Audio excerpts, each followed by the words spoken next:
aprender através daquilo que é e daquilo que não é. Não é? Significa que, por muito que nós possamos errar, e aqui não estou a fomentar a pedagogia do erro, estou a fomentar, de certa maneira, a aprendizagem na correção desses próprios erros. E nós conseguimos fazer isso. Nós não precisamos de ninguém. É por isso que Paulinga é do Zé, é do Francisco, é do Manuel, é do Joaquim, é da Teresa, é de toda a gente que consiga adentrar nesta oferta de liberdade que é este livro. Este livro, sinteticamente, seria uma oferta de liberdade e não que é esta. Vivam-se e não vivam a vida dos outros. Porque vocês são responsáveis pela própria vida.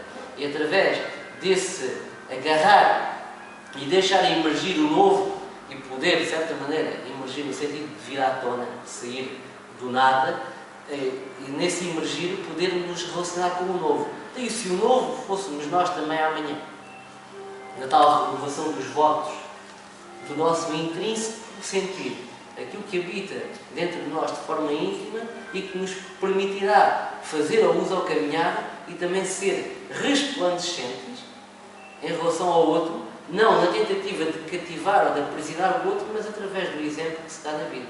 Não é?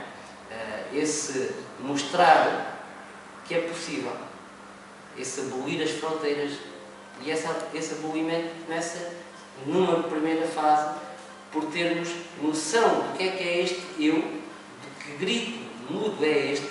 Há uma parte do livro que diz: eu de certa maneira estou a cantar no silêncio, de uma voz só minha que ressoa dentro de mim. Ou seja, será que nós conseguimos ouvir essa voz? Será que nós já perguntámos à vida? E a vida responde-nos, a vida pergunta-nos no livro, que não pela vida em si, porque a vida é uma configuração diferente de tudo aquilo quanto há. Eu até costumo dizer, o ser verdadeiramente vivo só vê vida. O outro, mesmo que vivo, só vê morte. Ou seja, ver vida também é promovê-la e relacionar-se com ela. É poder ir mais além do que aquilo por vezes que nos é permitido. Podemos dizer, ok, mas estamos aí a configurar uma utopia. Certo? Vamos atrás dela. Como é que nós poderemos dizer que a utopia não é realizável se não fizermos uma persecução dela própria? Caminhar. O que é isso da liberdade? A resposta que o livro dá é esta. A vida pergunta-nos assim: estás aí? Pergunta assim: estás aí? E quando nós chegamos ao fim do livro, nós vamos responder: sim, sou todo eu que estou aqui. Agora, até chegar à posse do meu próprio eu, o meu íntimo, não ferrugento, não esboroado, não dilapidado, temos um percurso a fazer. E isso, meus amigos, é o caminho. Aí podemos chamar de caminho, mas é um caminho nosso. É a nossa liberdade que, através dessa abertura, nos permite realmente caminhar na direção de nós próprios, que é o eu, que está projetado mais à frente. E aí existem duas configurações possíveis. Uma faz-nos estagnar, ficamos cristalizados no passado como mera referência, outra faz-nos progredir. Então, estas duas dimensões configuram-se num verbo muito simples. É o verbo esperançar. Tem o mesmo radical indo-europeu de esperar. Se nós tivermos esperança, mas ficarmos parados, estagnados, inertes, nós ficamos à deriva e não temos onde nos agarrar. Estamos num meandro do caos, do caótico, do disperso. Estamos desintegrados. O nosso todo está espartilhado. Por outro lado, o verbo esperançar pode ser dinâmico. Podemos caminhar nas nossas conquistas para nós não só sermos íntegros, mas caminharmos íntegros na procura íntegra da persecução da nossa própria integridade. É isso que o livro diz. O livro pergunta: estás aí? E se a vida nos perguntasse a nós hoje, agora, estão aí? Nós podemos responder sim, sou todo eu que estou aqui. Muitos de vós podem estar a pensar, eu não estou aqui, eu estou em Lisboa porque vai haver um concerto dos Led Zeppelin. Eu estou na segunda-feira que eu tenho que ir dar uma aula. Eu estou em casa que tenho de comer a esfriar. Então, o ser sendo circunstancial pode ter a capacidade percipiente de se manter irredutivelmente íntimo. Reparem que isto não é um balizamento, não é um enraizamento, no sentido de nós sermos tão enraizados, tão estanques, tão perfurantes nas nossas dimensões, que quando vem um vento mais forte que nós nos parta. Pelo contrário, é nós bascularmos entre dimensões de estar aberto ao outro, deixar que o outro nos permeie, mas também, reciprocamente, nós podermos permear os outros. Mas se nós somos negatividade, angústia, assombro, é isso que nós passamos. É isso que nós transferimos para o outro com o qual nos relacionamos. Agora, se nós atingirmos um ponto de balanceamento, equilíbrio vem do livro de balança, significa nós conseguirmos fomentar o equilíbrio através mesmo dos nossos próprios desequilíbrios do dia-a-dia. Conseguirmos fazer isso. Reparem que o movimento é o que promove o equilíbrio. Nós estivermos numa bicicleta parada, temos que fazer um esforço imenso para estarmos ali, direitos. Mas se formos movimentando à medida que andamos, que caminhamos, vamos conseguindo manter o equilíbrio.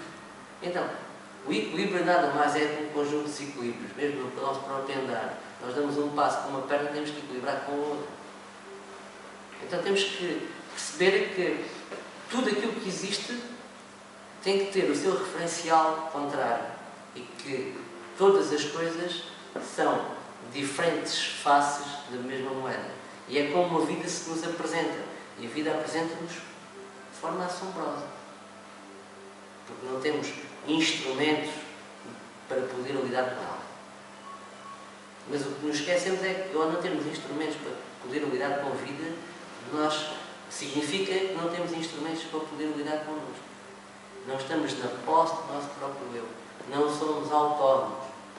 Não somos responsáveis no sentido de dar resposta àquilo que a nossa essência nos pede. Então, à pergunta, estás aí? Reparem que perguntar é uma interpelação, é um interapelo, neste caso entre a vida e nós próprios. Então, o que é que nós pretendemos quando fazemos uma pergunta? Vamos ser simples e dizer, obter uma resposta? Não, nós, quando fazemos uma pergunta, aquilo que pretendemos é preencher um vazio. Algo que é uma necessidade intrínseca ao próprio ser humano. Preencher o vazio. Não é? Então, nunca perguntamos a nós, porque estamos deformados ou estamos formatados dentro de um balizamento estereotipado, então perguntamos sempre ao outro. E reparem que ao perguntar ao outro vamos criar uma dependência. Por um lado, isso é positivo, mas desde a sua gênese. Se nós o fizermos sempre de forma natural e espontânea. Agora, quando nós estamos configurados de determinada maneira, temos que fazer também uma pergunta a nós próprios. Quem é que pergunta? Eu, ao perguntar, eu sei quem pergunta? Eu sei quem sou? Se eu não sei quem sou, que necessidade é que eu posso preencher? Que vazio é que eu tenho para preencher? Então, o primeiro caminho é esse. E é esse percurso, de certa maneira, que o narrador faz. O narrador só começa a caminhar, só entra como participante, quando realmente, de forma completamente onírica, ele chega à conclusão, mas o que é que eu estive a fazer? Ele diz numa fase do livro, quem me dera poder ter estado atento. Quem me dera poder ter estado atento. E num diálogo entre a criança e o narrador, a criança diz ao narrador, mas tu não agradeces às abelhas? Não, eu agradeço às pessoas, aos animais não agradeço, mas devias fazê-lo. É preciso estar atento. Atenção que porque estar atento, a escutar, a ouvir não é escutar. Não é? Escutar não ensina nada, mas ajuda muito a aprender. E depois comenta-se aqui a questão da coragem do ser humano, de derrubar as suas fronteiras. O ser humano, de certa maneira, pode estou a falar de ser humano.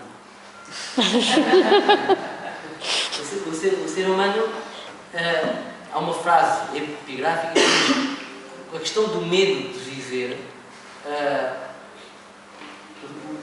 o medo é o maior inimigo do homem. Se nós o perdemos, estamos mais perto da morte. Se nós o ganhamos, estamos mais longe da vida. Então reparem que fomenta sempre esse esclarecimento, esse equilíbrio.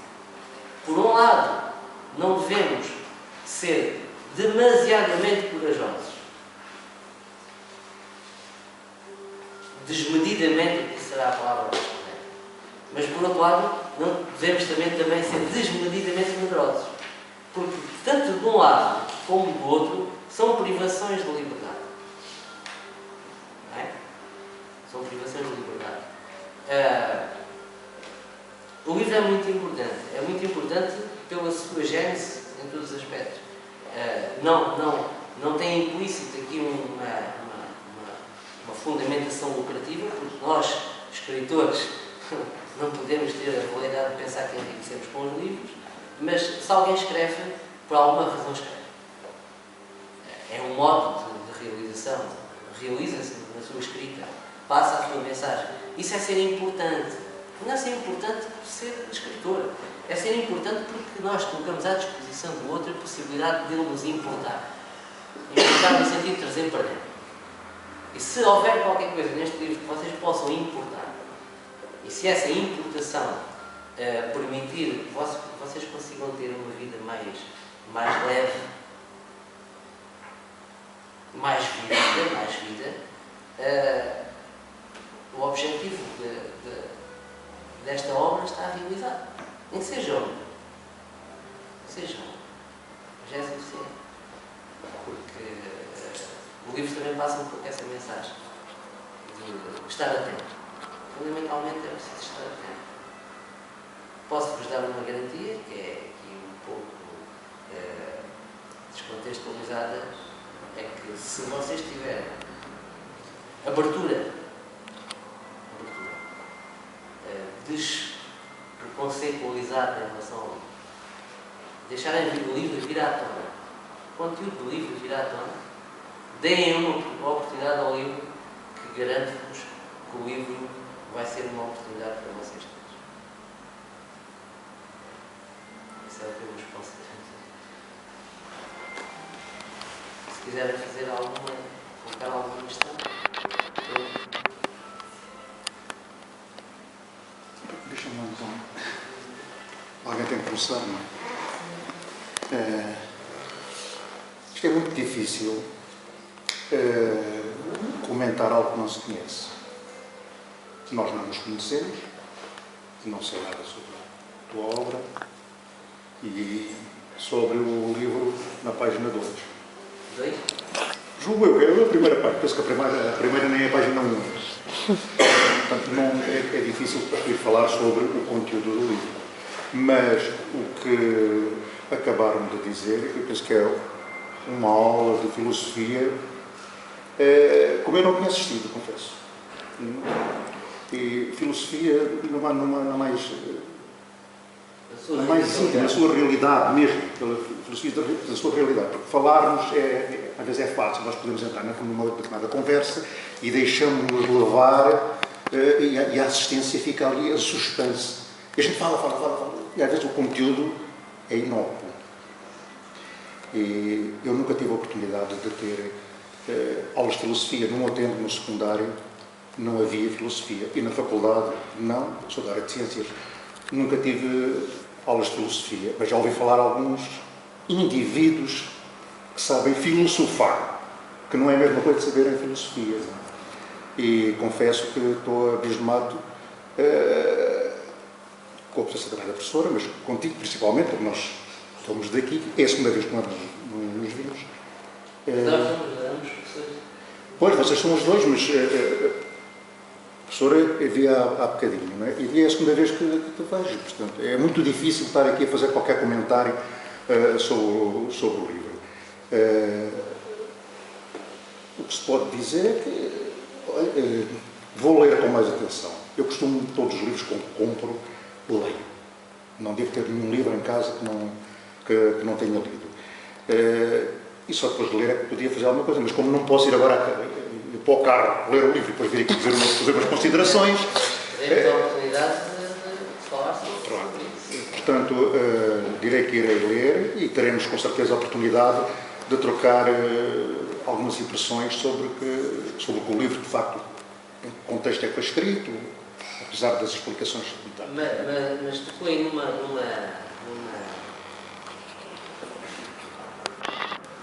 pedra fundamental, uma peça fundamental da imagem, é a questão da filosofia. Eu defino a filosofia como aquele íntimo estar atento, que é engraçado, e procurar na própria vida a razão desse estar atento, desse desejo de estar atento, desse desejo de procura de si próprio. Será muito vago? Sim, a filosofia é isso. Vagueia, no sentido ondino do termo, vagueia pelo todo, sem o subsumir. A vantagem da filosofia é isso, não agarra, não diminui, não torna banal. Também podemos dizer que a filosofia é uma desbanalização do banal. Perguntas que normalmente são banalizadas, a própria filosofia configura-as de modo que nós realmente, espera aí, há aqui qualquer coisa. E eu passei por isto e não vi, não estive atento. Não estive atento. Há muitas perguntas que nós banalizamos. Damos-las como se tivessem já sido respondidas. Não nos preocupamos porque não estamos atentos. Se estivermos atentos, aquilo que vai acontecer é vamos criar em nós uma predisposição para suprimir esse vazio com que a vida nos confronta. Mas nós não perguntamos. Porquê é que não perguntamos? Nós nem sequer sabemos o que é uma pergunta. Eu, por acaso, defini algo que é uma pergunta, mas temos pessoas a nível académico muito avançado que não sabem. Dão como adquirido. Nunca perguntaram o que é uma pergunta. Você já perguntou, Vera, o que é uma pergunta? Nunca perguntei. Quem é que aqui já perguntou o que é uma pergunta? Quem é que alguém conhece alguém que tenha perguntado o que é uma pergunta? O que é afinal uma pergunta? Está banalizado. Eu nós tivesse costumado, eu já me tinha interrompido para aí umas 100 vezes e os Joaquim já me tinham interrompido também 100 vezes. Porque as nossas aulas são muito dinâmicas. Mas respondam lá, o que é uma pergunta? Isso que eu disse, Vera. A pergunta é a resposta a um apelo. Reparem que a pergunta é a resposta a um apelo. Exatamente. A resposta a vida configura-nos um desconhecimento de qualquer coisa. Nós temos o desejo íntimo de conhecer. Como não conhecemos, nós perguntamos. Sempre na tentativa de suprimir o vazio. A pergunta é uma necessidade. Não, a pergunta é a resposta daquilo que não temos. A pergunta é logo uma resposta. No sentido de ser a resposta ao apelo da vida que nos faz.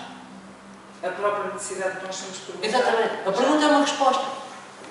Já é uma resposta. Agora, o que é a resposta? A resposta depois entra dentro de dimensões de verdade ou de inverdade. Não é?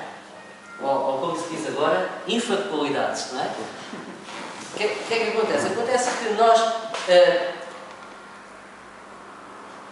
partimos, através da pergunta, à descoberta de qualquer coisa. Não é? Ou seja, a própria pergunta é o início de um caminho. É início. Eu discordo do que o Joaquim disse há pouco. A pergunta não é uma resposta. Porque, de facto, o pensamento é dialético e está bem organizado. Mas eu não estava no campo dialético. Eu estava a dizer que nós, ao fazermos uma pergunta, nós estamos a dar uma resposta à vida, no sentido de movimento de coisa. Sim, mas numa linguagem lógica. Quando a pergunta tem elementos estruturais, aquelas perguntas que estão muito bem elaboradas do ponto de vista mental, essa pergunta é a abertura primeira à resposta. Essa abertura é uma resposta à vida. É uma criação de movimento. Há uma criação de movimento. Sim, sim. Se é uma criação de movimento, nós estamos a responder à vida. É porque a pergunta, até pelo modo como nós entramos no interrogativo, não é? É deixar no ar qualquer coisa. É mesmo o movimento de respiração. E é esse movimento. Quando nós, eu estou parado, A nossa caminhada é uma própria pergunta. quando eu estou parado, se há qualquer coisa que me faz perguntar, quer dizer que existe um apelo ao qual eu respondo antes de fazer a pergunta. Ou seja, eu estou-me a dinamizar ou estar a dar a resposta ao apelo da vida, seja ele qual for, eu vou manifestar a resposta a esse apelo através de uma pergunta. E então inicio um caminho heurístico, descoberta daquilo que será a persecução de determinadas dimensões que vêm preencher o meu vazio. Isto é o circuito da pergunta. Como é que nós damos a resposta? Damos a resposta ao perguntar. Mas não estamos a responder à pergunta, estamos a responder à vida que nos interpela. Não é? Nessa acessão, uma pergunta é uma resposta que procura outra resposta. Ou seja, existe aqui um sucedâneo de correlatos entre o ser e a vida, que a vida é sempre convocada. Qualquer ação que parte de mim é uma convocação, é logo uma resposta à própria vida, porque eu convoco não só a vida que há em mim, mas a minha relação com a vida e na vida na qual eu habito. Então, uma pergunta é, em primeiro lugar, uma resposta que faz com que o ser se torne dinâmico, ou dar essa resposta, e depois convoca uma pergunta. Essa pergunta faz com que o ser parta na descoberta de dimensões que venham preencher o vazio que é a necessidade de adquirir conhecimento em relação à pergunta que se fez. Mas parte sempre de uma resposta.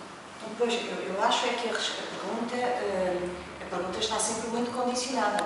Está condicionada pelos nossos preconceitos, está condicionada pela nossa circunstância.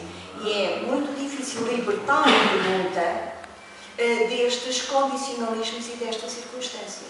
Por isso, há pouco, quando falava da atenção, a atenção é essencial para que a pergunta se mantenha como pergunta. É que o que importa não é a resposta, porque quando a resposta se obtiver, esse interesse pela descoberta desapareceu. Para nos mantermos na crista da onda da descoberta, e a vida tem uma dinâmica tal que ela implica sempre constante descoberta, e a pergunta tem de estar sempre em aberto. E isso é que é difícil, é manter a vivacidade da nossa capacidade de perguntar, ou seja, de ter a pergunta em aberto. Essa vivacidade é uma resposta que dá ao vida. Pois sim.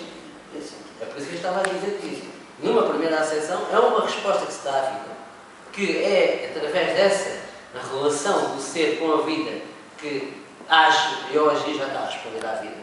Mas não é uma pergunta configurada, no sentido genérico do termo, mas é uma predisposição para agir, para ir para a frente.